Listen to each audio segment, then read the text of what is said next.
करचुंडी ग्रामस्थांचा गायरान नावावर करण्यासाठी जिल्हा कचेरीवर मोर्चा धडकला. गायरान नावावर करून द्यावे या मागणीसाठी आज करचुंडीतील ग्रामस्थांनी आपला मोर्चा काढून बीडच्या जिल्हा कचेरीवर त्यांचा मोर्चा धडकला.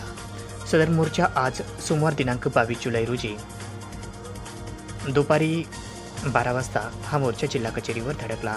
यावेळी मोठ्या संख्येने गायरानधारकांची उपस्थिती होती. बीड तालुक्यातील करचुंडी या ठिकाणी शिवारात मोठ्या संख्येने नागरिकांनी गायरान धरले आहे.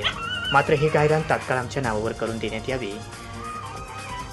याचा सातबारा देण्यात यावा अशा मागणीसाठी करचुंडी येथील ग्रामस्थांच्या वतीने बीडच्या जिल्हा कचेरीवर मोर्चा काढण्यात आला.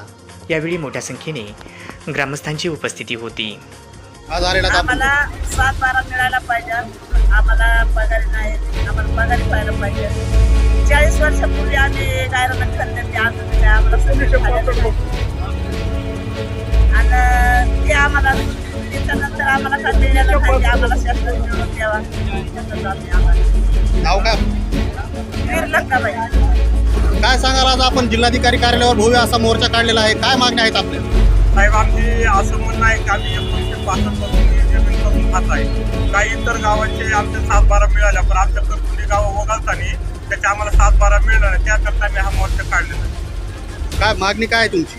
आमची मागणी अशी आहे की शेतकरी पेन्शन मिळावं आम्हाला. 7-12 नावावरती व्हावा, जे इतर ठिकाणी गायरान जे लोकांना भेटले 7-12 त्याच्यानुसार आमची पण नोंदणी व्हावी आमची विनंती. नाव काय आपलं? गाव? माझं नाव जयसिंग सुद्धा, करचुंडी तालुका जिल्हा बीड. काय मागण्या घेऊन आलेलात आपण? आम्ही बऱ्याच दिवसापासून गायरान काढून ते आमच्या नावचं बी नाही, 7-12 नाही. आमच्या असंच एकच शब्दाला म्हणणं आहे की आमच्या 7-12 द्यावा. 7-12 देऊ, पुन्हा आमची ती काय सुविधा येत आहे कुणबी याला, त्या आम्हाला सुविधा भेटावं, एवढंच आमची मागणी आहे. काय नाव काय? अंकुश माधवराव बीड, करचुंडी तालुका जिल्हा बीड.